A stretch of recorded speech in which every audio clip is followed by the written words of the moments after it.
It's Monday of the last week of January, and I'm just feeling a certain type of way. I've heard one too many people have to make plans on how to make sure their children are secured, or they're afraid that children will be taken while they're at school, or they will be taken while their children are at school, or just the ridiculousness of an administration not even wanting to entertain any level of science. And we've had this before. This is not new stuff, okay? During Bush's reign, there was a complete hating on science as well, Bush too. So this isn't new. This isn't a new space that we're in, but it is deeply frustrating. I remember learning about the scientific method somewhere in middle school or high school, right? And it was like, okay, you have this idea, now test the theory, think of all the questions and test it.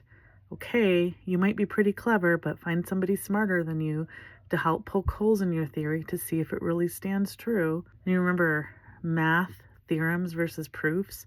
A proof is something that happens over and again. It is proven, right? You can't unprove it. And that's kind of like akin to the scientific theory, right? And then you know better, you do better. So you learn something new. And these were the prized ideals that kind of came out of that age of enlightenment, akin to the Industrial Revolution. And we're just taking so many steps back, and I wish we weren't. And I'm really glad that some of the people in my network are actually talking about these things, which is really important, because that's an important piece, is we need to be talking about these things. I think a lot of the problem of why we are here is because we don't talk about those taboo subjects. It was a communications professor when I was doing college round one who said, if you want to have a strong relationship, marriage, you need to talk about the taboo topics: sex, money, religion, and family. And we might talk about family, but religion's off the table at Thanksgiving.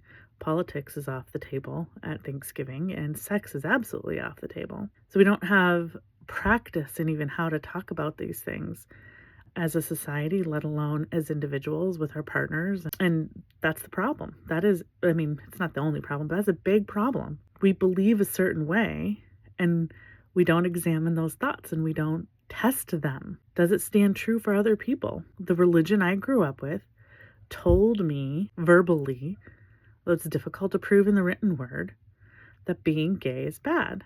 And then I had friends who said, that doesn't work for me. I don't feel that in my body. I am actually gay. And it doesn't matter how I knew them, right? Like, they were my friend. And it's a cruelty to say, this is my lens and it must be the only way. And your lens is ridiculous and it doesn't have any value just because I value my lens more than another. And that's what's happening. When you have these people posturing and saying that another thing can't exist, they're just saying that they are better than everybody else in some way. And that's ridiculous, because we're all human and all humans are created equal, no matter what your thing told you to believe otherwise. I don't care if there is a way that a person speaks and it doesn't quite make sense. Like, our job is to work to do that understanding. Both parties need to lean into the understanding. And by party in this instance, I mean two individuals. I'm ranting. It's Monday. TikTok community, y'all have been the most receptive to my rants. So look forward to hearing what dialogue you want to have. All the other platforms, thanks for chiming in. I guess, like, the thing, we have to talk about our values. We have to talk about our values and the things that are important to us. And we must be brave about talking about those taboo topics because our values are tied to those. Maybe that's my rant for Monday afternoon.